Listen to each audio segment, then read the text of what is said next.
mensaje que tenemos para compartir hoy se titula A la hora señalada, y su propósito es animarnos viendo y reconociendo algunas de las maneras en que Dios nos honra a nosotros y que Dios nos honra a nosotros. Corría el año 70 después de Cristo en la tierra de Israel y se estaba librando una guerra brutal de supervivencia del pueblo judío contra sus ocupantes romanos, lo que ellos creían que iba a ser una guerra de independencia, algo que en la Biblia ya estaba anunciado, Jesús mismo había advertido. Era la mayoría judía lamentablemente incrédula que había rechazado a Cristo, la mayoría de los cristianos que huyeron, justamente escaparon para no participar en esa guerra, e Israel perdió esa guerra frente a los romanos, que quemaron el templo de Jerusalén, arrasaron con la ciudad y prohibieron de que los judíos volvieran a habitar Jerusalén, y eso se mantuvo buena parte de la Edad Media, incluso, y los expulsaron a la mayoría de lo que después vino a llamarse Palestina. Uno de los últimos lugares donde resistieron era en un desierto seco en el sur, un grupo de militares judíos, en una fortaleza que se llama Masada, que está en la cima de una especie de montaña seca, y ahí fue donde se atrincheraron, que era un lugar muy difícil de acceder, pero los romanos, como eran persistentes, si bien no era un grupo muy grande que había sobrevivido, hicieron un sitio alrededor de la fortaleza, y bueno, con toda la logística y las operaciones y el orden que tenían los romanos, que eran implacables, se dispusieron a soportar todos los meses o años que tuvieran que estar ahí hasta poder tomar la fortaleza. Terminó muy mal para los judíos, y entre todas las cosas que quedaron en Masada había un depósito de comida que estaba guardado y que de alguna manera ni los romanos ni nadie que vino después, en un lugar muy difícil de trepar y de llegar, no lo encontraron, ese depósito de comida. Pasaron cerca de 1900 años después, y cuando ya estaba de moda la arqueología, una cosa que en la antigüedad se desconocía o quizás a veces se practicaba, pero era muy raro, era toda la arqueología moderna con todos sus descubrimientos, el estudio de la historia, algunos occidentales, europeos, llegan hasta Masada y rescatan algunos objetos que quedaban, entre ellos un depósito de varios tipos de semillas, que era parte de las reservas de comida que se habían armado ahí los sitiados, los que estaban guardados. Lo ponen en un museo, como corresponde, ya en esa época que está todo ese trabajo de los curadores, de poner las cosas en los museos, preservarlas, y justo un par de años después se reconstituye el Estado de Israel, consigue su independencia, y uno de los desafíos más grandes que tiene Israel es que se encuentra que estaba todo en un desierto abandonado y empieza a invertir en tecnología, sobre todo de la agricultura y de la biología, para tratar de convertir ese desierto, todo eso que estaba abandonado, hacerlo de vuelta a una tierra fértil. Y empiezan a trabajar en ese sentido. Hasta que hace algunos años había en el medio de uno de estos desiertos de Judea, no lejos de Masada, había un campo experimental agronómico donde se estaba trabajando con distintos cultivos, y hay una iniciativa de la directora de ese lugar que dice, yo quiero alguna de las semillas de Masada. Bueno, y empieza a hacer trámites con el museo para que le den semillas de las que había, las que se habían encontrado en el hallazgo. Le dijeron que de ninguna manera, para qué iban a hacer eso, además era un artefacto histórico la semilla, y para qué le iba a servir. Ella empezó a insistir que quería las semillas, hasta que al final muchas gestiones, políticas, ayudas, consigue que le den una muestra de semillas de Masada, y con toda la tecnología del siglo XXI se ponen a investigar y a tratarlas con cuidado las semillas para ver qué posibilidad de traer alguna a la vida.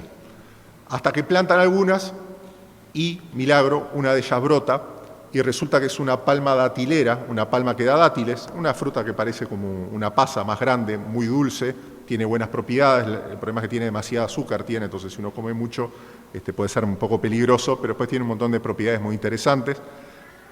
Es una palma datilera de Judea que ya estaba extinta, o sea que ya no se encontraba más, porque a lo largo de la historia se había ido perdiendo esa planta. Era una palma, es como, no es una palmera alta allá arriba, sino esta por lo menos es un poco más bien bajita y da esta fruta, y bueno, y con mucho cuidado y con trabajo empiezan a separar las semillas y empiezan a separar y tienen hay todo un tema ahí que hay que tener cuidado. Hay palmas que son machos, otros que son hembras, entonces en la forma que los van cruzando para generar unas plantas sanas. Y bueno, va bien y está marchando bien el proyecto en el medio del desierto de todas estas palmeras datileras que tienen y que son traídas desde ese tiempo y que además para ellos, para los judíos, significa todo un orgullo nacional poder haber recuperado una planta que era de la patria, que estaba extinta y además que sobrevivió en el último refugio en la guerra esta. La planta tuvo que esperar mucho, las semillas esas en particulares que fueron hasta esa fortaleza en el medio del desierto, tuvieron un viaje bastante largo. Primero tuvieron que esperar 1900 años escondidas adentro. Si antes las hubieran descubierto y las hubieran sacado, probablemente, no sé, hubieran terminado mal, no hubieran terminado en el museo. Tuvieron que esperar la época en que estaba de moda o se había hecho todo este tema de la arqueología para que viniera gente que trabajaba justamente, científicos, y las guardaran y dijeran, bueno, estas son reliquias para un museo, y se las llevaran a un lugar seguro. Después tuvieron que esperar más o menos varias décadas más para que la tecnología de la agricultura pudiera avanzar tanto hasta que alguien se mostrara interesado y dijera, denme de esas semillas que nosotros las vamos a llevar y vamos a ver si podemos revivir alguna. Y después que se dieran las condiciones además que estuvieran los judíos de vuelta poblando ese lugar y tuvieran un interés especial, también patriótico, nacional, en fin, para poder encontrar esas semillas y decir, bueno, vamos a invertir mucho dinero en tratar de resucitar esta planta, hacerla volver de vuelta y empezar a trabajar con ella. La idea es seguir usándola cada vez más y más, ir haciendo cada vez más cultivos de esta planta hasta que un momento se pueda empezar a volver a comercializar y quién sabe si quizás dentro de unos años y unas décadas ya podemos ver en alguna tienda, en la Molienda de Montevideo, alguna tienda de esas que vende semilla, podemos empezar a comprar de vuelta dátiles de Judea, dátiles que sobrevivieron de Masada, que sería la verdad un acontecimiento. Ahora quizás se pueden comprar, pero me imagino que deben ser bastante caros todavía. Los tiempos que tuvo que esperar esa semilla, claro que sabemos que no responden a la casualidad para nada, porque justamente en nuestra cosmovisión cristiana el tiempo no es una cosa impersonal, no es eterno, aunque es difícil de entenderlo, el tiempo no es eterno, no existe desde siempre, como es una cosa creada, no puede ser eterno, porque si no sería parte de Dios, sería un atributo de Dios. Entonces, es una cosa creada que en un momento empezó a existir, aunque sea difícil de explicar. Es muy difícil de definir, ni siquiera los científicos pueden explicar bien lo que es el tiempo, o sea, explicar lo que es el tiempo sin caer de vuelta en decir, el tiempo es el tiempo. Y sin embargo, estamos nosotros atados a él de una manera increíble, ¿no? Siempre está transcurriendo y está realmente, sin embargo, como cristianos decimos, mira, el tiempo es algo que está en las manos de Dios, es algo que Dios controla. Hay una experiencia acerca de cómo Dios trabajó en el tiempo, o usó el tiempo, o organizó el tiempo, esta vez no de una semilla, ni de una planta, sino de una persona, de una hija suya,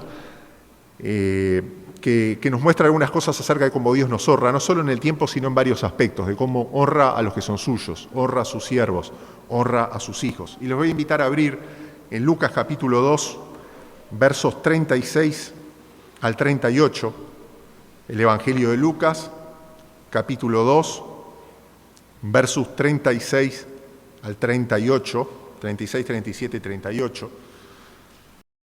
que el pasaje está ambientado unos entre 33 días y 40 días después del nacimiento del Señor, después de que ella había sido circuncidado, y cuando correspondía entonces de que los padres que todavía se estaban quedando en Belén, probablemente ya habían conseguido otro lugar, José y María deciden llevarlo de Belén unos kilómetros hasta Jerusalén para varias funciones. Una es presentarlo en el templo, como hacían los judíos, la otra también es cumplir la purificación ritual de María después del parto.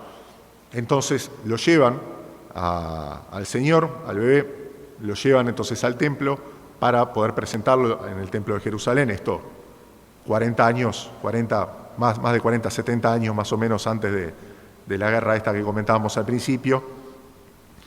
Y ellos lo presentan y cumplen con las ordenanzas, con lo que decía la ley, porque ellos eran judíos, tenían que cumplir con la ley.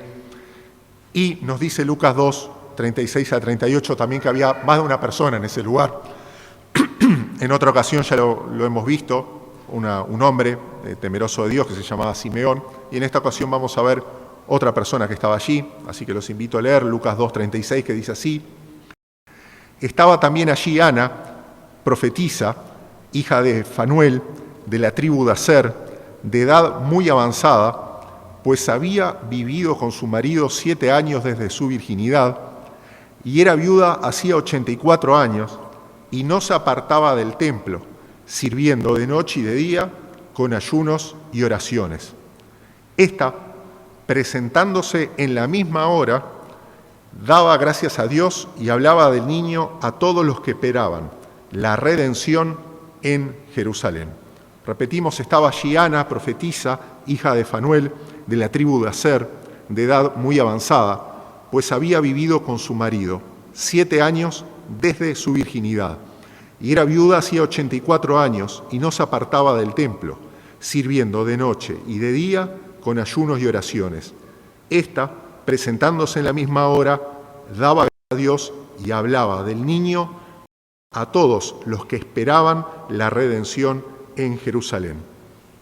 En este relato único, en todos los evangelios, Lucas nos muestra, a través de la viuda Ana, cómo Dios honra a sus fieles.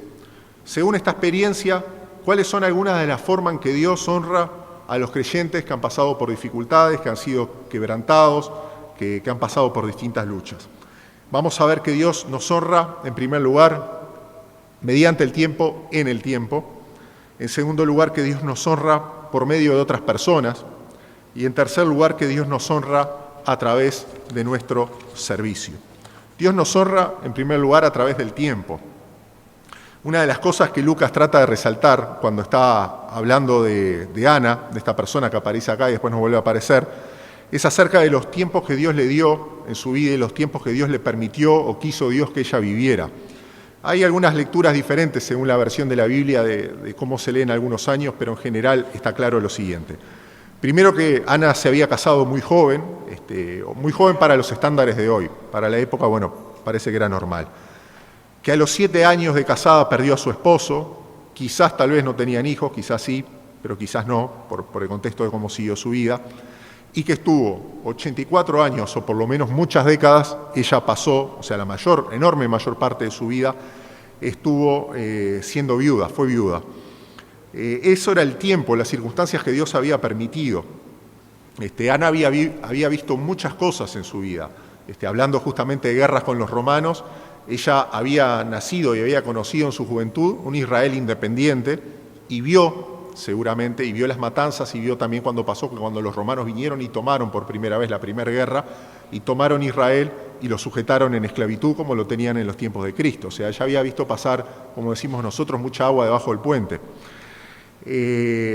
Israel venía en un declive espiritual ya de antes de esto y seguía, y además estaba mal, todos se habían apartado de la ley, no a los ídolos, pero a otras cosas, que lo habían mezclado con nacionalismo, con políticas, con ideas propias, con gustos propios, cosas que no estaban en la Escritura y que no tenían que ver con una vida espiritual regenerada. Y eso, toda esa época bastante triste y bastante decadente, a través de muchos y muchos años, era lo que Ana había estado viendo. Ese era el tiempo de su vida. Uno puede ver un panorama de lo que había sido su vida y decir, bueno, digamos que los tiempos no le jugaron muy a favor a ella. Nosotros también a veces podemos decir, esto me gustaría haberlo vivido más tiempo, o al revés, esto tenía que haber durado menos, no tenía que haber estado tanto tiempo en este asunto, en este tema, ocupado de esta manera. Y podemos incluso a veces empezar a culparnos acerca de cómo administramos el tiempo. Sin quitar nuestra responsabilidad personal, porque hay muchos pasajes que sí nos llaman a vivir sabiamente, a administrar bien el tiempo, que es un recurso más. Tenemos que recordar de que justamente hay un Dios soberano por encima nuestro, que Él no es solo Dios de las cosas materiales, sino también de las cosas que son materiales pero invisibles como el tiempo, y que Él también las controla e incluso está por encima, Él no lo atan, está de alguna manera que no entendemos, está por arriba de eso. Ahora miremos por otro lado, bueno, esos eran los tiempos que Dios había permitido en la vida de Ana. ¿Qué había hecho Ana con los tiempos que Dios le había dado? Bueno, en la segunda parte del verso 36 dice de que una cosa que está claro es que Dios de alguna manera, a ella en particular, a pesar de toda esta vida larga y quizás bastante sufrida, Dios le había dado suficiente salud y fuerza durante toda esa viudez. Y ella entendió que todo ese tiempo, la mayor parte de ese tiempo, lo podía invertir mejor en la presencia de Dios. Entonces, por eso dice de que ella servía en el templo noche y día.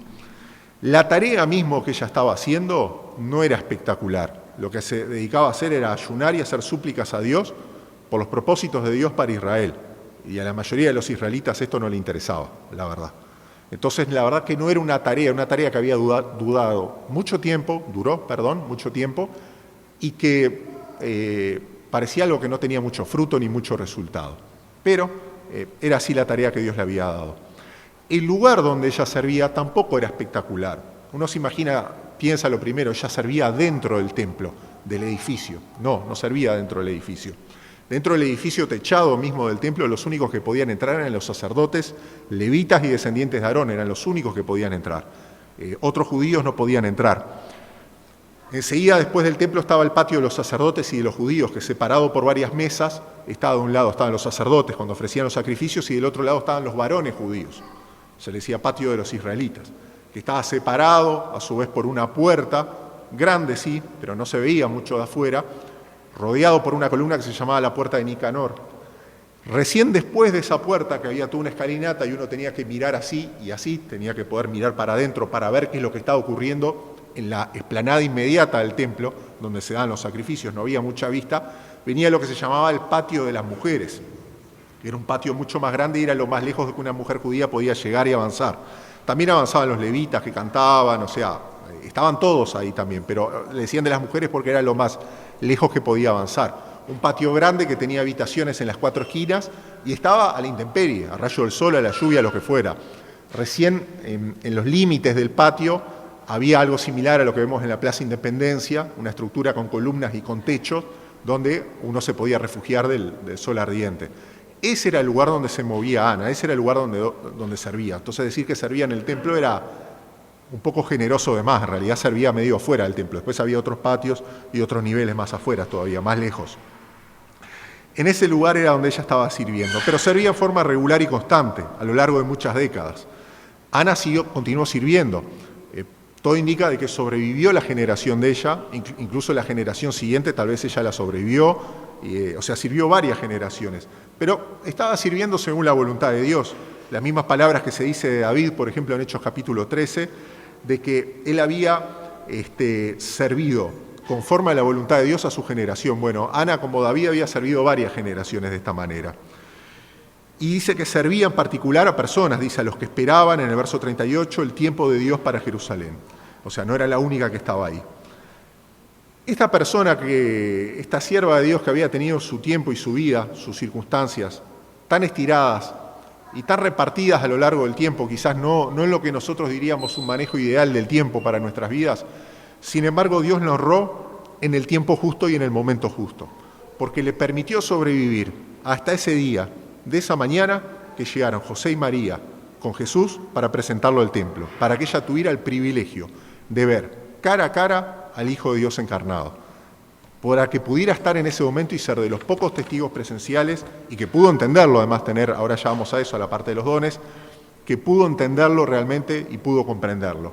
Entonces ella estuvo ahí, ella pudo ver a Jesús, en medio de tantas cosas malas que había visto en su vida personal y en lo que había sido la vida de la nación. Sin embargo, pudo estar ahí. En el momento justo Dios también la puso para que pudiera ministrar a José y María y alentarlos. Ellos ya venían recibiendo varias señales, se les venían más pruebas todavía para que pudieran alentarlos. El tiempo justo que necesitaban otros judíos también para escuchar las buenas noticias de que había venido el Mesías y de que había venido el Salvador y que era el tiempo de la visitación para Israel. Dios nos honra con el tiempo. Generalmente Él nos honra con el tiempo. La diferencia es que no nos honra con nuestros tiempos, con nuestro calendario, con mi cronograma, con la forma en que yo me planifico las cosas. Me honra entonces con los tiempos de Él, que no son unos tiempos caprichosos, sino que son unos tiempos soberanos y que tienen que ver con el plan de redención, tiene que ver con el rescate que Él está haciendo a través de Cristo en la humanidad. Son los tiempos de Cristo en particular, el tiempo de Jesús, el tiempo en que Él iba a llegar al templo y ser traído por los padres. Ese es el reloj, ese es el calendario, esas son las agujas que regula todo lo demás. Nuestro tiempo tiene que estar alineado con los tiempos de Dios y nosotros tenemos que confiar en que alineados con los tiempos de Dios, a su debido tiempo, Dios nos va a hacer misericordia, nos va a sostener, nos va a alentar, nos va a fortalecer, pero siempre en el calendario y en el cronograma de Él. En una empresa, ¿quién pone cronograma cuando hay un proyecto, cuando hay algo, se tiene que alcanzar una meta, unas ventas, alguna cosa así? ¿Quién lo pone? Lo pone el jefe generalmente. Bueno, acá tenemos un jefe supremo, que es Jesucristo, que Él también marca el calendario. Entonces tenemos que decir, Señor, yo necesito de que mi vida esté ajustada en este lugar y en lo que me tocó, esté ajustada a tu calendario, a tu proyecto de extender tu reino. Y yo quiero esperar y ser bendecido en tu calendario y en tu tiempo, porque Dios es bueno. Pero recordemos, Dios entonces nos honra en el tiempo y a través del tiempo.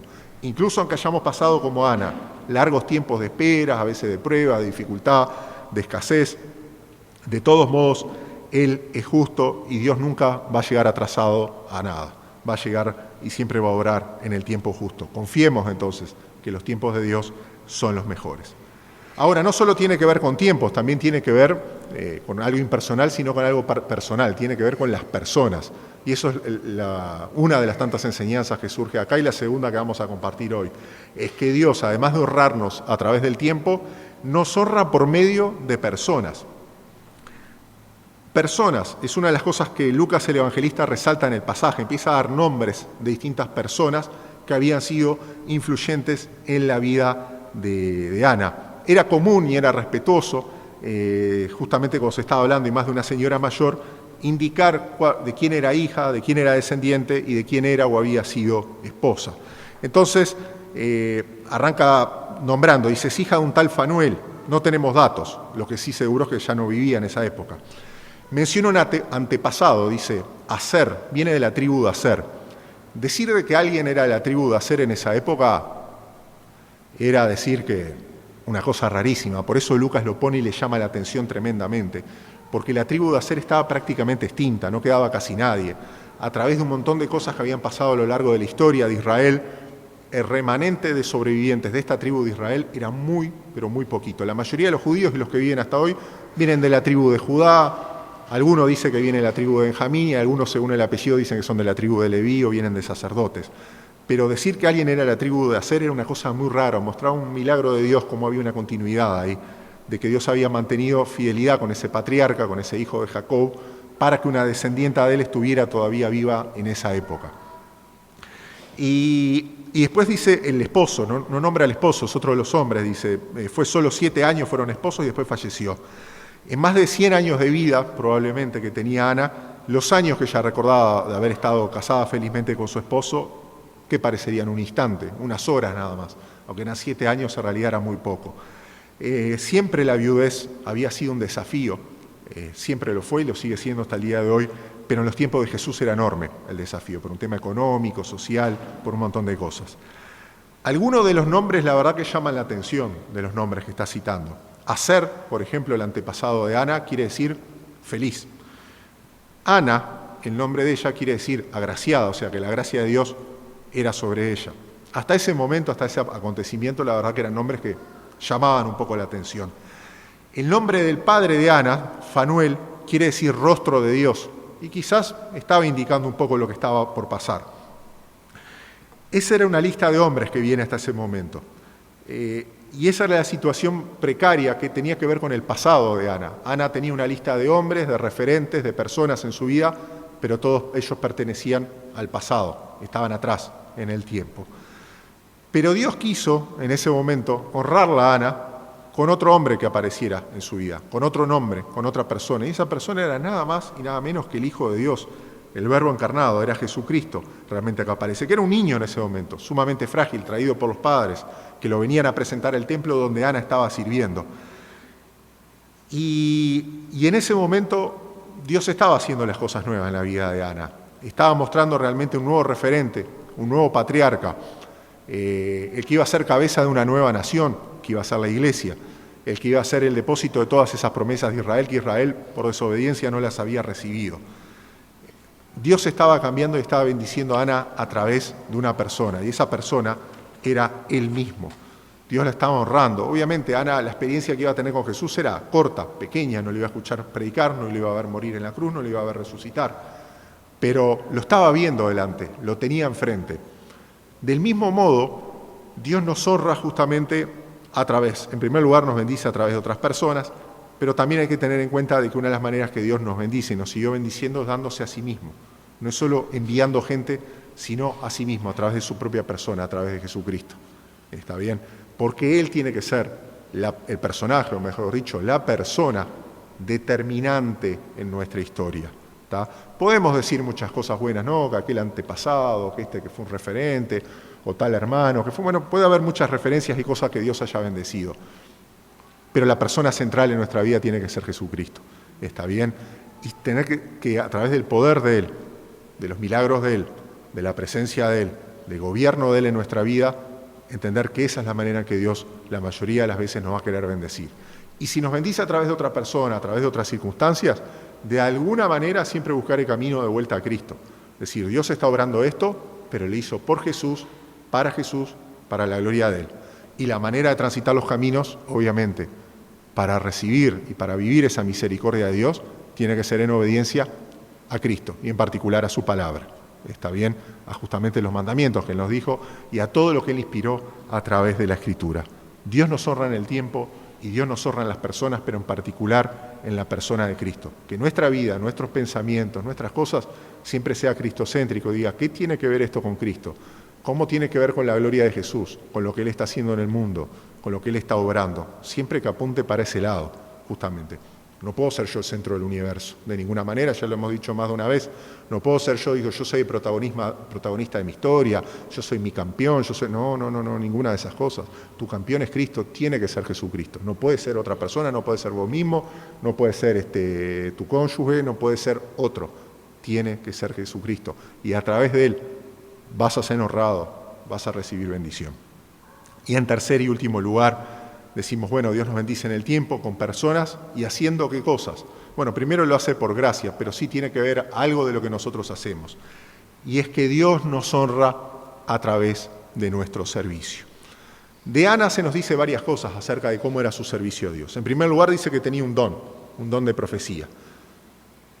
No nos vamos a meter en ese detalle, pero importante recalcar, Ana era una profeta del Antiguo Testamento. Y uno dice, pero ¿cómo me estás diciendo Antiguo Testamento si estás leyendo el Evangelio de Lucas y estamos en el Nuevo Testamento? Sí, era una profeta del Antiguo Testamento porque todavía el Señor no había muerto en la cruz, no había resucitado, no había ocurrido Pentecostés todavía.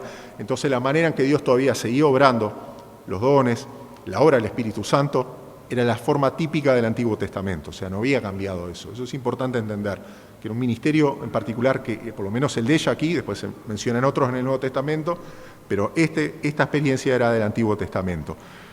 Entonces ella tenía un privilegio, tenía que hablar de parte de Dios, y con otra autoridad que hoy es diferente, hoy cambió, ahora que tenemos todo el Espíritu Santo. Dios la honró a Ana con este don en particular, la honró en forma generosa y en forma soberana, en la forma que Él quería. Está bien, Dios es Dios, Él la hace y reparte como Él quiere, no como nosotros queremos. Dios entonces decidió honrarla a Ana con este don en particular, que no se nos cuenta mucho cómo era que trabajaba, qué experiencias había tenido Ana. Ella era profetisa, el pueblo reconocía que era profetisa, era una de las maneras que servía a Dios. El servicio de Ana a Dios en forma continua no tenía mucho que ver, por lo menos inmediatamente, con ese don. Ella no servía a Dios profetizando todo el día, servía todo el día ahí, en el templo, como una costumbre que parece venía de los tiempos de Moisés, de algunas mujeres que estuvieran enfrente al tabernáculo. Y ella servía con ayunos y con súplicas. Esa era la forma regular, un servicio constante, que dijimos que ya no era muy espectacular. Era algo que ella continuamente estaba haciendo. Era repetitivo, quizás no era muy espectacular, no nos llamaba mucho la atención. No tenía una plataforma, pero un servicio fiel, anónimo, casi anónimo y constante que Ana hacía delante de Dios. Porque generalmente los servicios que son eficaces son así, no tienen tanto que ver con la exaltación de la persona, sino que tiene que ver realmente con eso constante que Dios está haciendo. Dios le había dado un don, Dios le había dado un servicio, que quizás en el marco de ese servicio ella de vez en cuando ejercía ese don, y esa es la manera en que servía. Pero además Dios la honró, después de todo eso que hacía constantemente, la honró con la tarea más especial de su vida, que lo hizo al final de su vida, que era hablarle a otros de Jesús. Cuando vio que los padres traían al niño, lo reconoció justamente por la gracia de Dios y ella lo encontró. Fue un milagro de Dios de que Ana viera a Jesús en ese momento que los padres lo estaban trayendo al templo. Pero a su vez, al tiempo que era un milagro, porque todas las cosas dependen de Dios, ese día se hubiera enfermado, por ejemplo, no lo hubiera visto, al mismo tiempo era algo bastante esperable, porque tenía que ver con el servicio. Ella había estado por décadas y décadas y décadas, había estado siempre ahí. Entonces, justamente, no sorprendió a nadie de que Ana estuviera en ese momento en que habían traído a Jesús. Y Dios le dio una tarea muy especial a lo último, su último gran ministerio, hablarle a otros de Jesús. Ella dice que daba gracias a Dios, una palabra única que aparece en la Biblia, aquí aparece en el Nuevo Testamento en una traducción griega famosa, aparece en el Salmo 79. Es una forma de dar gracias reconociendo, diciendo lo mismo, como confesando. No confesando palabras que a nosotros se nos ocurren, sino reconociendo que Dios es bueno, que Dios había visitado a Israel y que había cumplido sus promesas a través de Jesús. ¿Qué comunicamos? ¿Qué es lo que hablamos? ¿Qué es lo que nosotros decimos? Ese era el momento que Dios la venía preparando a Ana a lo largo de todas estas décadas, de estos tiempos y estas personas que eran más recuerdos que había tenido hasta ahora, que era todo bastante árido, bastante desértico, como ese desierto donde estaban las semillas que hablábamos al principio. Pero la venía preparando hasta este momento, que iba a ser plantada con todos los recursos, iba a ser puesta, iba a tener un lugar de privilegio e incluso iba a sobrevivir hasta el día de hoy, aparte que está en la gloria, iba a estar en la memoria de la iglesia hasta el día de hoy, que estamos hablando de ella en la Escritura. La manera en que nosotros hablamos, la manera en que Ana salió y habló de Jesús, muestra que era un privilegio y una cosa muy importante. Ella lo podía haber llevado para cualquier lado, esa conversación. Podía haber dicho, bueno, ahora sí se viene la venganza contra los romanos, que yo me acuerdo de mi juventud, todo lo que hicieron. No lo llevó para ahí. Nosotros tenemos que tener mucho cuidado en la manera en que hablamos, la manera en que nos expresamos y la manera en que nos comunicamos en general. Hablando o por escrito. Hay una frase popular que generalmente dice de que los años dan impunidad para hablar. Bueno, es una frase popular, definitivamente no viene de Dios, no es algo que nació del hombre. Los años no dan impunidad. A veces vemos estoy pensando en un periodista deportivo famoso que van pasando los años y cada vez habla con más desparpajo y dice lo primero que se le ocurre y dice cualquier barbaridad y termina en cualquier problema. El cristiano debería progresar al revés. A medida que nos pasa, y es un desafío para los jóvenes también, o los que no somos tan jóvenes, a medida que pasan los años, nuestra conversación cada vez debería estar más saturada de sabiduría, de gracia, de misericordia, de luz y de verdad. Tendría que estar más saturada, tendría que ir creciendo en ese sentido. Y si no, tendría que ir creciendo con más silencio todavía, como nos dice Santiago, ¿no? Lento para hablar, lento para responder, lento para irarnos, tiene que ser, ¿no? De la misma manera que sea una meta de todos, esto no es que sea una exhortación a los más mayores, sino una meta de todos, que lo que yo comunico y lo que yo ministro, como hacía Ana, esté armado de tal manera que en la medida en que el tiempo crece y el tiempo pasa, sea cada vez más sano y más edificante. O si no, me llamo a silencio, alguna de las dos cosas. Dice, Señor, ayúdame de esa manera, ayúdame para que sea. Porque generalmente a veces las grandes cosas y los grandes momentos que Dios tiene preparado, a veces viene justamente al cierre. Pueden venir al cierre de la edad, al cierre de esta vida terrenal y cuando vamos a pasar a la otra, o no, pueden venir en otro momento. Pero sí era el caso de la experiencia de Ana. Pablo en particular está bastante preocupado, el apóstol Pablo, cuando él escribe algunas de las cartas acerca de que justamente se ve que el mismo dicho estaba de moda también en esa época o algo parecido, que con el paso de los años a veces se veía algunas personas que al contrario, la calidad de lo que venían hablando en cuanto a lo espiritual, ¿no? No estamos hablando de lo intelectual ni de lo profundo, eso obviamente todos vamos, no somos los mismos a medida que pasan los años, podemos ir sufriendo distintos desgastes, pero la calidad espiritual él notaba de que iba decayendo. Entonces, en las cartas pastorales tiene algunas palabras duras, en algunas ocasiones que no vamos a leer, pero tienen en algunas otras que está animando a que nuestra conversación siempre sea con gracia, siempre sea edificante y siempre vaya mejorando. Pablo quizás probablemente sabía de la historia de Ana. Acuérdense que Lucas se formó a los pies de Pablo, así que seguramente le había escuchado él también, aunque Lucas hizo su propio trabajo cuando compuso el Evangelio. Pero, por ejemplo, en Tito 2:3, Pablo dice, las ancianas asimismo sean reverentes en su porte, no calumniadoras, no esclavas del vino, maestras del bien, que enseñen a las mujeres jóvenes a amar a sus maridos y a sus hijos, a ser prudentes, castas, cuidadosas de su casa, buenas, sujetas a sus maridos, para que la palabra de Dios no sea blasfemada. La Escritura tiene un montón de otros ejemplos donde justamente a los mayores o a los que somos mayores que otros, se nos confía hablar entonces siempre con palabras de sabiduría, gracia, misericordia. Y a todos proponernos siempre llegar allí. Ana seguramente tenía muchas cosas para hablar, y muy legítimas algunas de ellas, probablemente de su tribu, de su padre, Fanuel, de su esposo, lo buen esposo que había sido, aunque el Señor se lo había llevado joven. Tenía muchas cosas importantes y seguramente que merecían ser escuchadas. Pero ese día que estaba Jesús ahí en el templo, ella lo que tenía que hablar era el privilegio que le había dado Jesús, de lo que entendía y con el don que Dios le había equipado, decir, este es el Redentor y el Salvador de Israel. Prepárense, falta años todavía para que comience su ministerio público, él salga a la calle y empiece a llamar a la gente a arrepentimiento, falta años para que salga públicamente, pero vayan preparando sus corazones y las generaciones que vienen, porque este es el Mesías prometido. Gloria a Dios. Y toda la gente decía, bueno, si Ana lo dice, debe ser verdad. Estas tres cosas acerca de cómo Dios nos honra en el tiempo, en las personas y a través de nuestro servicio, todas ellas confirman una enseñanza que Jesús mismo después iba a afirmar y que aparece en Juan capítulo 12, versos 26. Si alguno me sirviere, mi Padre le honrará. Si alguno me sirviere, mi Padre le honrará. Y a forma de cierre, de aplicación, recordemos, en primer lugar, Dios nos honra en el tiempo. ¿Cómo estoy viendo yo el tiempo? ¿Cómo veo mi tiempo? ¿Cómo lo aprovecho? ¿Es algo malo, que está pasando muy rápido, está pasando muy lento? ¿Confío aún que Dios saca provecho de los periodos largos de prueba que me puedan tocar en mi vida? ¿Confío de que Dios está haciendo cosas aun cuando parece que no está pasando nada? Digo, mirá cómo pasa el tiempo, pasan los días, los meses, los años y Dios no está haciendo nada. ¿Confío en que en un instante, en el momento oportuno, Dios me puede hacer participar para su gloria, de sus buenos propósitos y para bendición de los demás? Dios honra en el tiempo. Busquemos el rostro de Dios también en el tiempo para glorificarlo a Él y por añadidura Él también nos va a honrar en el tiempo. Dios honra a través de las personas.